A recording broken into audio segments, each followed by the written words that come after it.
Merci, Monsieur le Président. Monsieur le ministre, je ne voterai pas cette loi.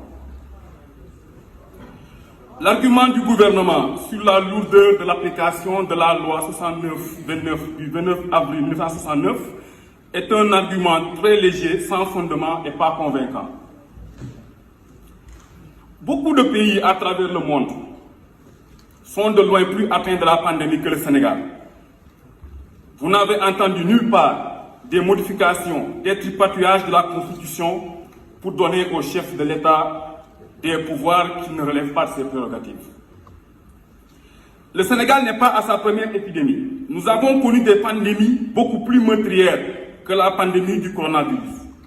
Alors, il ne faut pas profiter de la pandémie actuelle pour étrangler notre démocratie.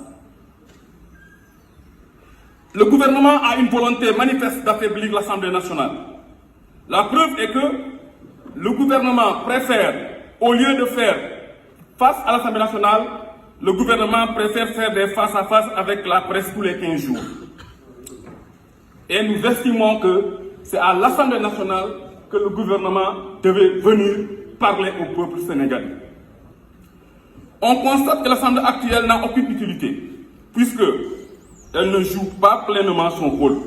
Ce qui est inédit et grave dans ce processus de dépouillement des prérogatives de l'Assemblée nationale, c'est que ce sont les députés eux-mêmes qui votent les lois qui fragilisent l'institution. C'est seulement au Sénégal qu'on trouve des députés qui acceptent de voter des lois qui retirent les prérogatives de l'Assemblée nationale pour les attribuer au gouvernement.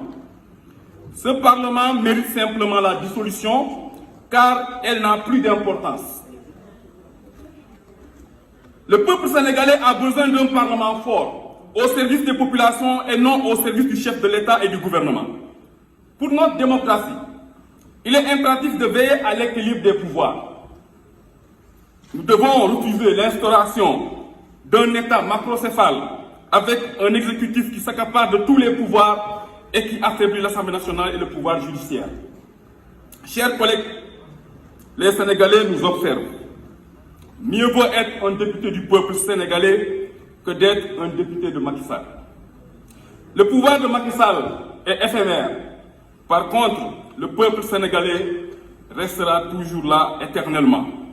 Monsieur le ministre, je viens à la question de l'audit du fichier. Il est dit qu'il y a des experts étrangers qui sont retenus pour l'audit du fichier. Mais il faut dire aux Sénégalais que les experts sont des sous-traitants du cabinet Hera Baker Tilly de Ibra Joseph Bass. Parlons de ce cabinet, monsieur le ministre. Le cabinet Hera Baker Tilly fut un cabinet qui a été actif dans le complot politico-judiciaire contre Karim Wade. Et ce cabinet était sous votre commande. Monsieur le Premier ministre, ce qui m'amène à dire que ce cabinet, qui n'a pas été partial dans le fonctionnement de notre démocratie, pour avoir été actif dans le plus grand complot politico-judiciaire, ne peut être un cabinet fiable qui pourrait travailler en toute partialité sur la gestion de l'audit du fichier. Monsieur le ministre, vous êtes en train de piéger l'opposition dans l'audit du fichier avec ce cabinet Hera Baker Tilly. En réalité, ce cabinet avec lequel vous avez eu à travailler dans le passé en parfaite collaboration, pour nous, est un cabinet qui va servir de faire valoir, mais en réalité, vous serez aux commandes derrière ce cabinet.